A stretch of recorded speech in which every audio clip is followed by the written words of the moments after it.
அன்புக்குரியவர்களே, இன்னைக்கு காலையில் ஒரு டிபார்ட்மெண்டல் ஸ்டோர் ஒரு மைனர் பர்ச்சேஸுக்காக போயிருந்தேன். அங்கே ஒரு 10 படிக்கட்டு, அதில் 2 பெரிய பெரிய பையை தூக்கிக்கிட்டு ஒரு 70-75 வயசு முதியவர் ரொம்ப கஷ்டப்பட்டு படி இறங்கிட்டு இருந்தார். நான் அவர் நடந்து போகிறத பார்த்தேன். 2 வீலரை போய் பக்கத்தில் நிறுத்தி, சார் 2 பையன் இதில் வைங்க, நான் போகும்போது உங்களை வீட்டில் விட்டுட்டு போகிறேன், ஏறி உட்காருங்க சார் அப்படின்னு. என்ன சார் இவ்வளோ வெயிட்டை தூக்கிட்டு போகிறீங்க, உங்கள் பையன் இல்லையா அப்படின்னு நான் கேட்டேன். அவர் ஒன்றுமே பதில் சொல்லுங்க, வண்டியில் ஏறி உட்காந்துட்டாரு, தேங்க்ஸ் சொல்லிட்டாரு. போகிற வழியில், சார் ரொம்ப ட்ரையாக இருக்குது, ஏதாவது ஒரு பேக்கரியில் நிறுத்துங்க, ஒரு காஃபி சாப்பிடுவோன்னார். நிறுத்திட்டேங்க. நிறுத்திட்டு அங்கே உட்காந்து காஃபி சாப்பிட்டு இருக்கும்போது அவர் என்ன கேட்டார், சார் ஏதோ வண்டியில் வரும்போது ஒரு கேள்வி கேட்டிங்களே என்னன்னார். இல்லை சார், இவ்வளோ கஷ்டப்பட்டு இந்த வெயிட்டை தூக்கிட்டு வரீங்களே, துணைக்கு உங்கள் பையன் யாரும் வரலையா அப்படின்னு கேட்டேன். இந்த கேள்வியை தான் சார் 3 வருஷமாக கடவுள்கிட்ட கேட்டுக்கிட்டு இருக்கேன் அப்படின்னு சொல்லிட்டு சிரித்தார். என்ன சார் அப்படின்னு. சார் நான் ஒரு ப்ரைவேட் கம்பெனியில் இங்கே ஒர்க் பண்ணுவேன். ஒர்க் பண்ணுற வரைக்கும் எனக்கு வீட்டில் நல்ல மரியாதை. என் வீட்டுக்காரமாக புண்ணியவதி 50 வயசுல போய் சேர்ந்துட்டாங்க. என்னைக்கு நான் ரிட்டையர் ஆனனோ அதுக்கு மறுநாள்லேருந்து வீட்டில் ஆட்டிடியூட் கம்ப்ளீட்டாக மாறி போச்சுங்க. வீட்டினுடைய மொத்த வேலைகளில் ஒரு 40% என் தோள் மேலே விழுந்து போச்சுங்க. உதாரணமாக, சிங்கில் போடுற பாத்திரத்தை கழுவி வைக்கிறது, பிள்ளைங்களை குளிப்பாட்டுறது, அது மகிழ்ச்சி தான், பேரம்பேத்தி தான், பிள்ளைங்களை குளிப்பாட்டுறது, அவங்கள வேன் வரலன்னா நடத்தி பள்ளிக்கூடத்தில் கொண்டு விடுறது, அடுத்தது இந்த மாதிரி ரேஷன் கடைக்கு போகிறது, இந்த மாதிரி டிபார்ட்மெண்டல் ஸ்டோர் வந்து சாமானை வாங்கிட்டு போகிறது, இது எல்லாமே என் தோள் மேலே விழுந்து போச்சுங்க.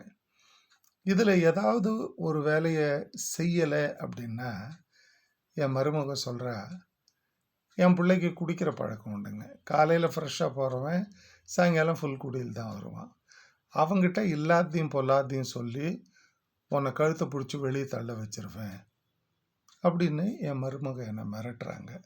என்கிட்ட பென்ஷன் இல்லை, ஒன்றும் இல்லைங்க, சாப்பாட்டுக்கு இந்த பையனை தாங்க நம்பி இருக்கணும், அதனால் இந்த வேலையை செய்கிறேன் அப்படின்னு சொன்னார். எனக்கு உடனே என்ன தோணுச்சு, இப்படியெல்லாம் நடக்குதா வாழ்க்கையில்?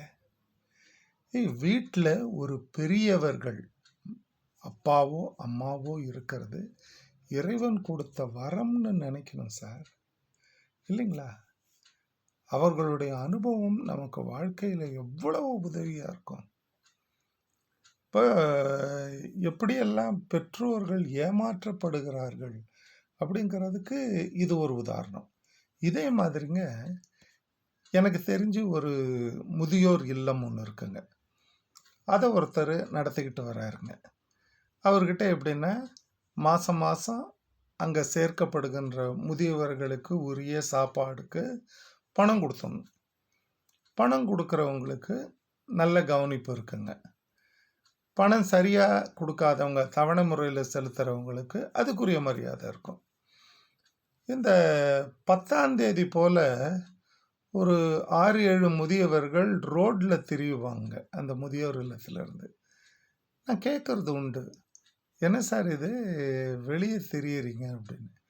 இல்லை சார், என் பையன் இந்த மாதம் இன்னும் பணம் போடலை, 10 தேதி ஆயிடுச்சு, இந்த ஆள் வந்து உன் பையன் பணம் போடலை, சோறு கிடையாதுன்னு சொல்லிட்டான், அதனால் அப்படி திரியிறான். எங்கேயாவது கோயிலில் மதியானத்தில் அன்னதானம் போட்டால் சாப்பிட்டுட்டு நல்லா வயிறார சாப்பிட்டுட்டு 2 வேளைக்கு தாங்கிற மாதிரி போய் படுத்துக்குவோம். இது எந்த வகையில் சேர்க்கறதுங்க? முதியோர் இல்லத்தில் கொண்டு தள்ளிட்டாங்க, தள்ளிட்டு அதுக்குரிய பணமும் கட்டுறதில்ல. இது ஒரு வகை. சில வருஷத்துக்கு முன்னால் ஒரு செய்தி படித்த ஞாபகம் வருதுங்க. இது வந்து கேரளாவில் நடந்தது. ஒரு குடும்பங்க, நிறைய சொத்து, அம்மா மட்டும்தான் இருக்கிறாங்க, பையன் வந்து யூஎஸில் இருக்கான்.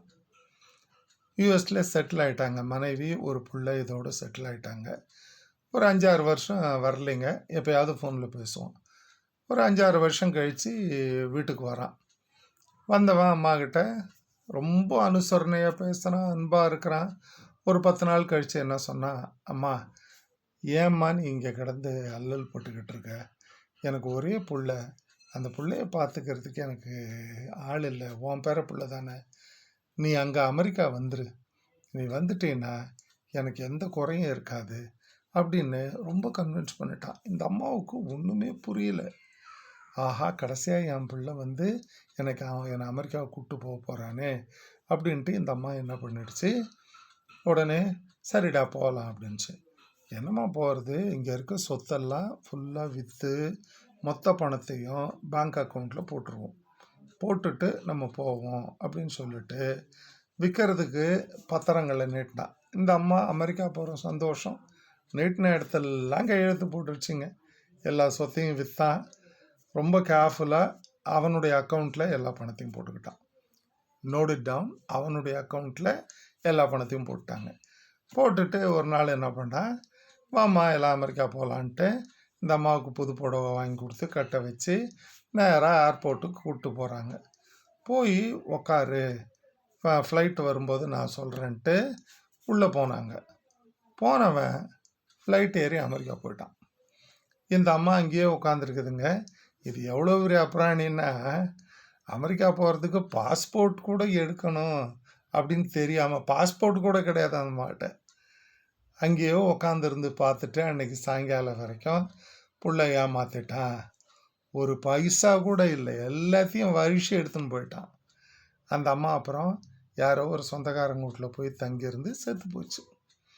இப்போது நான் முதல்ல ஒரு முதியோரை பற்றி சொன்னேன் இல்லைங்களா, அவர் என்கிட்ட அந்த டீ கடையில் சொன்னது, சார் காலையில் எல்லாரும் கிளம்புவாங்க சார், முதல்ல பையன் வேகமாக பைய எடுத்துக்கிட்டு போவான், நான் வாசப்படியில் தான் சார் ஒரு சேர் போட்டு உட்காந்துருப்பேன், அந்த மருமவை போவா ஆஃபீஸுக்கு, அடுத்தது பேர பிள்ளைங்க ரெண்டும் வேகமாக போவோம். நான் ஒவ்வொரு நாளும் நினைக்கிறதுங்க, என் பையன் அப்பா போயிட்டு வரேன்ப்பா, மருமவை மாமா போயிட்டு வரேன் மாமா, பேர பிள்ளைங்க தாத்தா டாட்டா அப்படின்னு சொல்லுமான்னு ஒவ்வொரு நாளும் நினைப்பேன் சார். ஒருத்தவங்க கூட என்னை திரும்பி பார்க்க மாட்டாங்க சார். என் அன்புக்குரியவர்களே, இன்றைக்கு மூத்த குடிமக்கள் தினம். தயவு செய்து உங்கள் வீட்டிலே மூத்தவர்கள் இருந்தால் அவர்களை சக மனிதர்களாக நடத்துங்கள். வாழ்க வளமுடன்.